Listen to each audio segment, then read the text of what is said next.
Hello everyone and welcome to the MLM Lunchtime Leadership Show. So we have been going over this book right here, Your Roadmap for Success by John Maxwell, and we are on Chapter 5 today. So what should I pack in my suitcase? So John goes in to explain, once you decide that you want to make a change and that you have a goal in mind and you want to go on this success journey, what should you pack in your suitcase? He gives a couple examples. He has some people that he delegates to help him. Like when he goes on a business trip, his wife usually packs his clothes and his secretary usually helps him plan the details of the trip. But he's like, however, I never let anyone else pack my suitcase.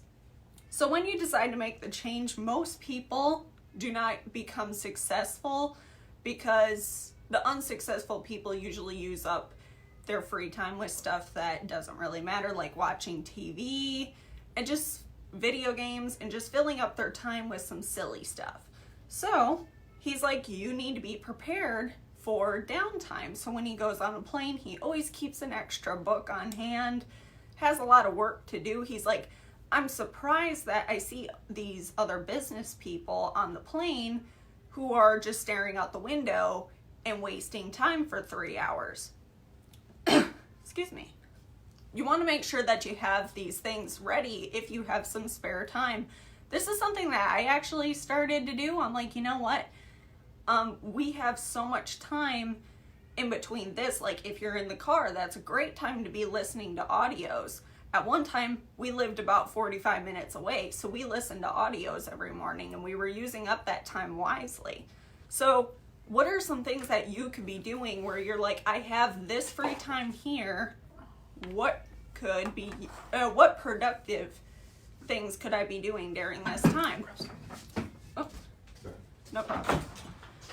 So another thing that John's father did, he's like, always keep a book in your glove compartment, because if you ever are stuck on the side of the road or just something happens, your tire bursts and you're just stuck, he's like, that would be a good time to use that time wisely for your personal growth. So growth is change.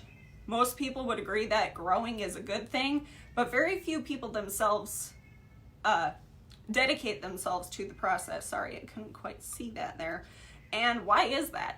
Because it requires change, and most people are reluctant to change, but the truth is, without it, growth is impossible. If you're not willing to do the things that require you to change, you're going to stay where you're at. Sorry. Holy biscuits, that's hot. Okay, so another thing I get asked from people is, how do you keep the balance when you are trying to reach a goal or when you're going through this change? But growth and balance really do not go together. I think Grant Cardone said it best. He's like, the people who always want balance are also the people who always want to be comfortable. And unfortunately, when you're going through this changing process, it's extremely uncomfortable in some cases. Sometimes it can be lonely, but when you're growing, there's no such thing as balance. You have to prioritize and you have to make sacrifices. And sometimes one day it's like, okay, this is one thing that I wanted to get done today. However, this is more of a priority than that, and that needs to get done right now, which is why sometimes it is a little out of balance. So that's one thing you kind of got to get out of your head when you're going through this process, is there is really no balance. Now, you have to be organized while you're doing this though, because if nothing's in balance, in a way, there has to be a little, but it's like a organized chaos. I know what I need to get done, and this is what we need to get done first, but it's not the same thing every day, and that's kind of a common misconception. I see some people mistake balance for habits. They're like, I have to have the same thing every day, and I'm like, well, that's not the same thing. You can balance a lot of different things and know what you need to go do, but it's not the same thing as habits, if that makes sense. Excuse me. All this weather changed suddenly, and now everything's draining, so I'm trying to drink some tea so I could talk to you guys. Isn't Indiana wonderful? But anywho, growth is a choice. So most people fight against change, especially when it affects them personally. So everyone thinks changing the world. Yeah, everybody thinks of changing the world, but nobody thinks of changing himself. Excuse me. So change is inevitable, but growth is optional. So you have to make that choice. So John goes in to say, let me help you pack. There's 10 principles to help you develop a person dedicated to personal growth. So number 1 is choose a life of growth. The only way you will grow is if you choose to. This isn't something you accidentally do. This is something you have to choose to do, and then you go through it. Because unless you make that decision of where you would like to go, you're just basically letting everybody else dictate where you're going to end up. So number 2, start growing today. So Napoleon Hill said, it's not what you are going to do, but it's what you are going to do now that counts. So many unsuccessful people want to have what's called someday sickness. So this is the person that says, someday I'll go on this trip. Someday I'll go take my real estate course. Someday I'm going to achieve this level. And what someday means is really not ever. Because if you don't make a plan and you don't give it a deadline, it's never going to happen. So why do you need to start growing today? So you need to grow. Growth is not automatic. Growth today will provide a better tomorrow. Man's mind, once stretched, is by new ideas, never regains the original dimensions. And then growth is your responsibility. Number 2, be teachable. The greatest obstacle for growth is ignorance, wait, hold on, I read that wrong. The greatest obstacle to growth isn't ignorance, it's actually knowledge.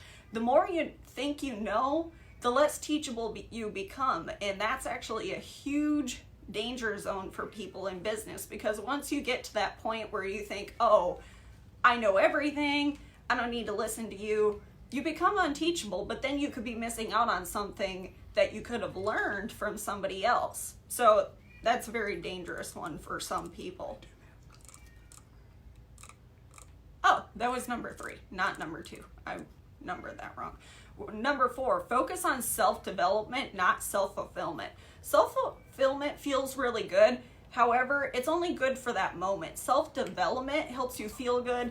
Other times, you may not feel that great. It could get a little uncomfortable, but self-development is going to lead you to that goal, and then in the long run, it's going to help you achieve a bigger status. Number 5, never stay satisfied with your current achievements. You always want to be striving for something different. So once you meet that one goal, excuse me. Sorry about that, guys. So once you do meet that one goal, you need to set another one, and you need to keep going. You never want to stop.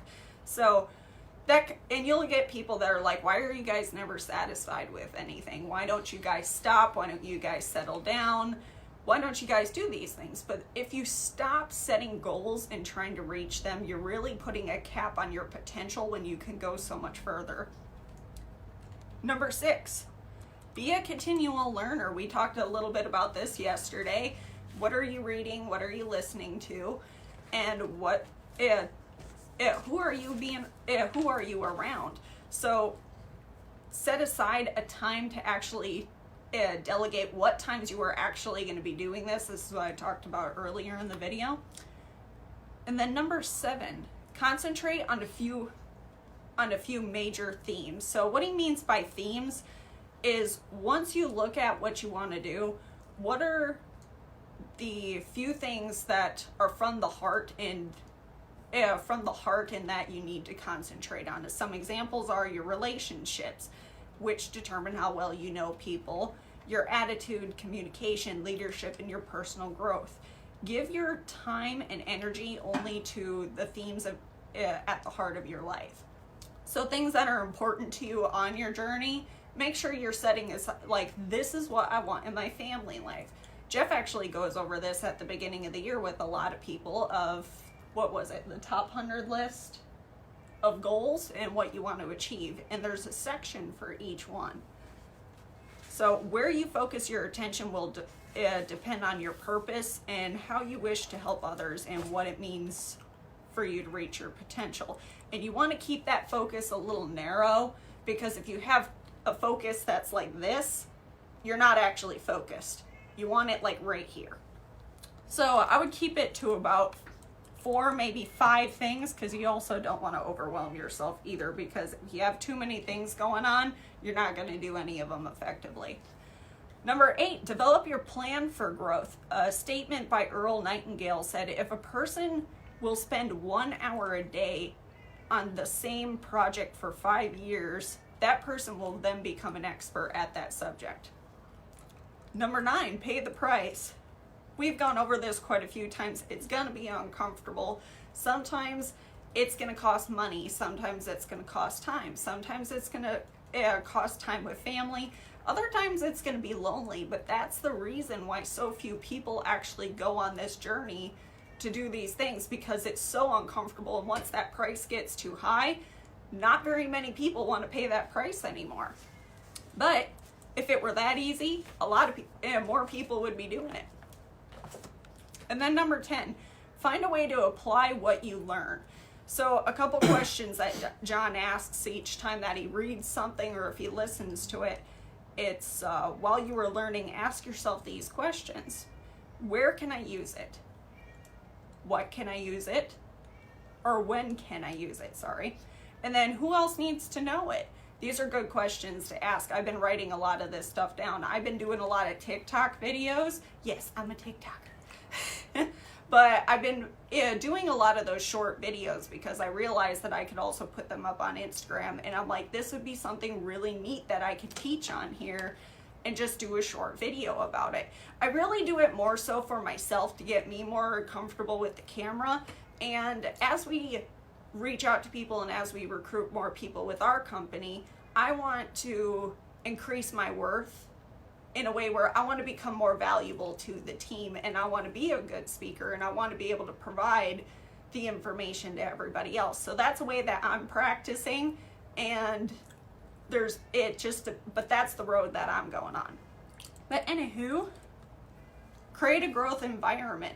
There's a lot of people who are just stuck in a bad environment, but for the things that you can control, try to control them. I love what Grant Cardone says. He's like, if you have a shitty job, pardon my French, he's like, if you have a shitty job and people are negative, he's like, put a sign right outside your cubicle saying this is a positive zone. If you cannot be positive, get out of my zone.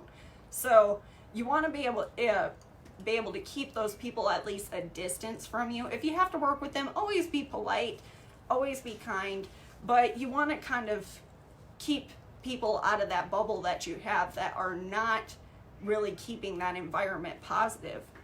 But what should you have in your environment, and what should it look like? Surround yourself with the people that you can learn from. Go find a mentor. You are still where you're still challenged. Your focus is forward and not in the past. Too many people, you can't really walk forward and walk straight if you're always looking like this. You can't walk like that. If you can, that's a talent. But for this, you need to be able to face forward and look into the future, not keep looking in the past. And a positive atmosphere. Do as much as you can. You can't always pick who people get hired at work, but you want to do the best you can with what you got. And just make sure that everybody else is that positive atmosphere. And you are out of your comfort zone. You always want to be doing something different. I heard this saying at one point when I first got into network marketing, and they said, always do something that makes you uncomfortable each day. If you do something that makes you uncomfortable each day, eventually those little things that make you uncomfortable are then going to make you a stronger person in the long run. Others are growing, so go find like-minded people. Who else is out there who are on that same path of growth? There's a willingness to change. Change is a price that you pay to progress. And then growth is modeled and expected. So once you get into those groups where everybody is growing and on the same page, this becomes an expectation from everybody else, and it helps you go too. All right, and Jeff, that is what I have for this chapter. Do you want to take over where develop relationships with growing people? No, that's a page left. Oh, Okay, so I took it all. yeah, Brandy pretty much covered the entire chapter in all points. So, Oops. you know, my thoughts on growth are, yeah. There's two things you can do, John talks about. One is you can set a goal. And to get to that goal, you know kind of the certain things you need to do. It's supposed to be a SMART goal, you know, specific, measurable, attainable, realistic, and then time sensitive. So you got to put a date on it. That's one way to look at moving ahead. You know, it's a goal to goal to goal kind of life. And I know people who kind of, that's kind of how they run. And that's not a bad thing. There are certain things you want to do. The second idea is the growth model is instead of how many goals you can set, it's growth. How far can you go with your profession, with your business, especially in direct sales, MLM, network marketing, affiliate marketing. It's really a growth cycle of how far can you take this and how far can you help others take this. For instance, usually the goal is, you know, kind of self-satisfying. I want to get this to the point where I get to where I want to go. And you'll see most people, what's up, Brad? You'll see most people in the industry, they'll get to a certain income or they'll get to a certain lifestyle and then they're like, okay, I'm good. What John talks about is a continual growth. So once you get to that level, what is the next level? Once you get to that level, what is the next level? It's not about material things. It's not about how much crap you can accumulate. It's specifically about how far can you go, both growth mentally wise, but a lot of times the physical stuff is just stuff, right? So whether it's if you want to use cars as an example, if you look growth overall, the car manufacturers are really good at growth. Think about it. They start out, I'm going to use Mercedes, for instance. Mercedes starts out with a base model of what they call a C-Class.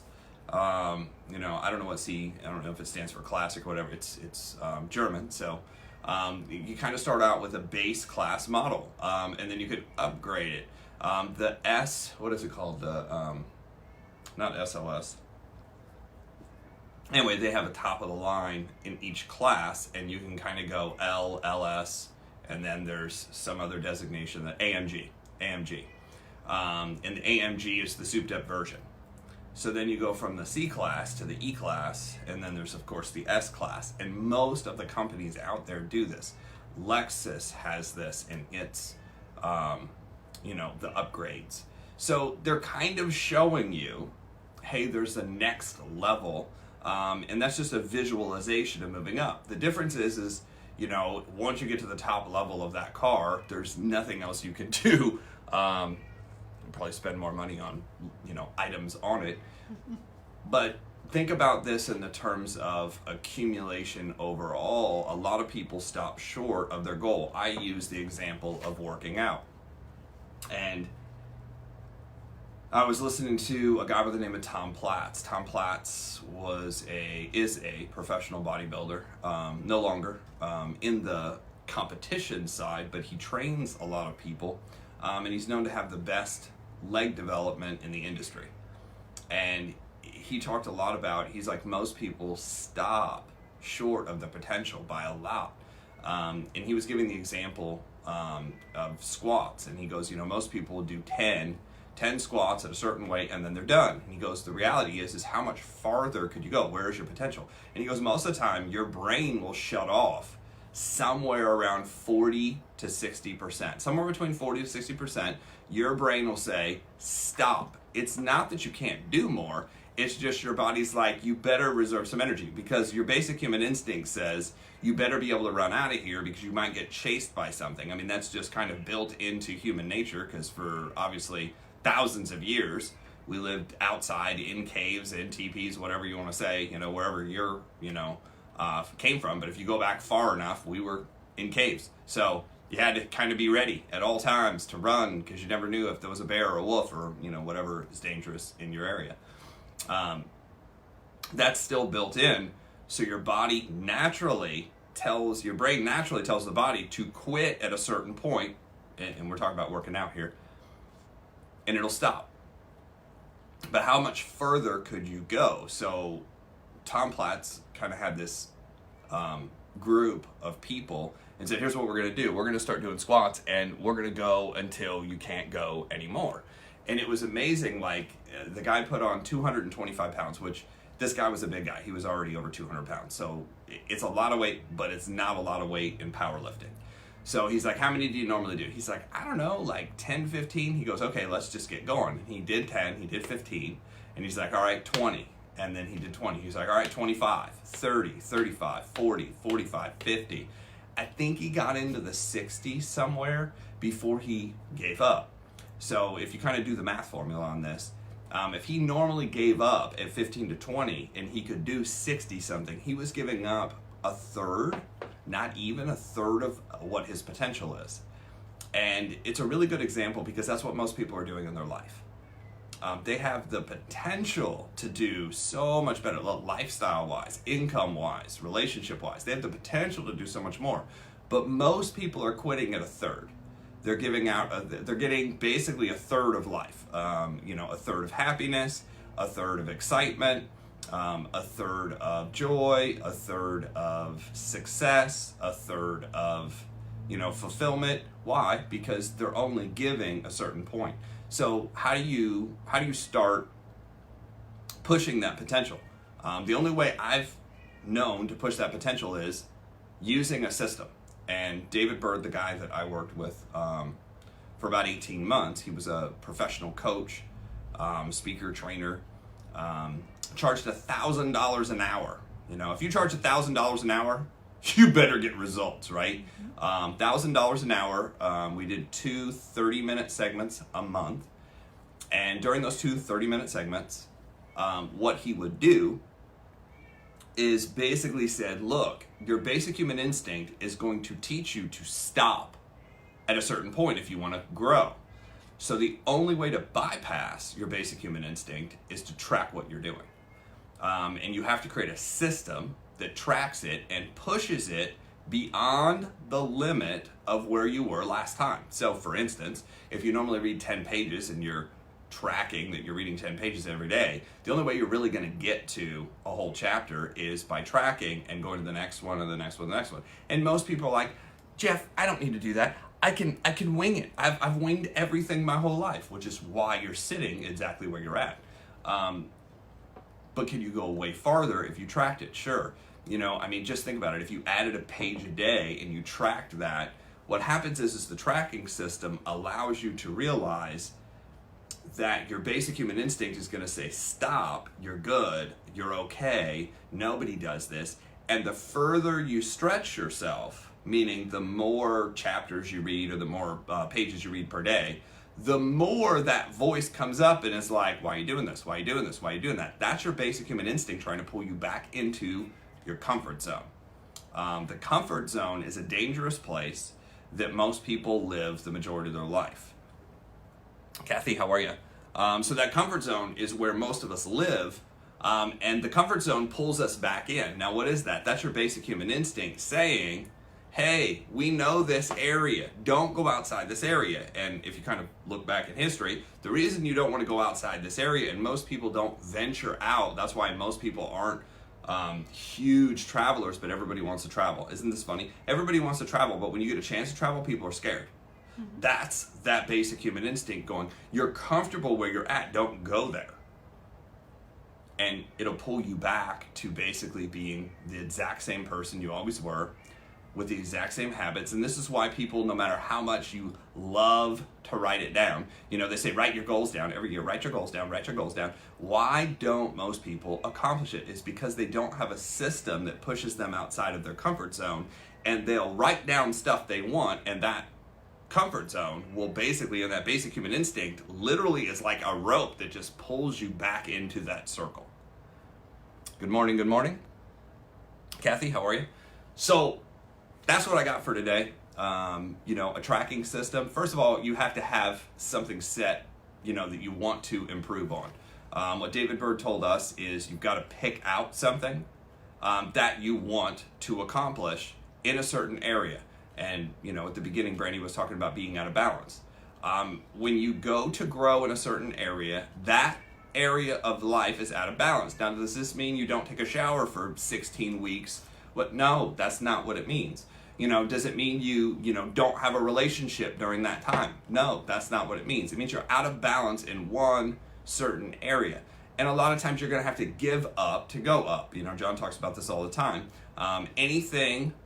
Anything worthwhile, you're going to have to give up something, and it's uphill. So that's kind of John's famous quote, anything worthwhile is uphill. It's not going to come easy. So if you're going to pick out, a certain area that you're going to start developing and you're going to start growing in, you're going to have to give up somewhere. What are you going to give up? It's really good if you choose that ahead of time, and it's really good if you inform everybody ahead of time. But give up the stuff that's unproductive. Look at what you're doing and say, what is the most unproductive thing I'm doing? Is it Netflix? Is it Amazon Prime? Is it Disney Plus? Is it, CNN? Is it Fox News? Is it, news in general? Where are you spending your time? Is it you're reading the newspaper instead of reading personal development? Are you educating yourself on crap? Or are you educating yourself on something that will actually help you? By the way, there's nothing on TV or in the movies that's there to help you. Nothing. It's either there to stop you, entertain you, or convince you of some agenda. That's what it is. And I don't care what side you sit on. So it's totally up to you if you want to succeed. If you want to succeed in any area, if you want to grow in any area, the majority of the time, you can't have a ton of outside influences basically programming you to stay where you're at, keep watching, keep buying, keep thinking this way, keep believing this way, keep questioning these things. That stuff is built. It's psychologically built. It's programming built. They have consultants. There are people that get paid, for those of you who don't know this, there are people who get paid $100,000 to edit each word that goes into a newspaper, to choose different words to manipulate and to influence people who aren't quite conscious of what they're actually saying. A lot of people don't even know that. And they're like, choose this word instead. This will be more convincing in this direction. So that is what we got for today. I know I said that already, right? Mm-hmm. So we appreciate everybody for being on. Tomorrow is Saturday, and we will not be here. We'll be here, like on planet Earth, hopefully. But we won't be like on this show because we're going to take Saturday, Sunday off and then come back Monday, and we'll be on chapter 6 of, I don't even know what book we're on. Your roadmap to success. For success. Your roadmap for success. And if you guys would like these notes as well, we're taking notes on each chapter and then sending them to people. So if you would like those notes sent to you, I do recommend that you buy the book because there are examples in there that you would enjoy, and you might be able to relate to something better, or just something will click better if it's from him. However, these are notes from our point of view. So if you guys would like those notes, I'm going to put a link in the comments below. You could go ahead and enter your email into that, and then we'll go ahead and send you those notes. So with that, we will see you guys on Monday. Hasta mañana.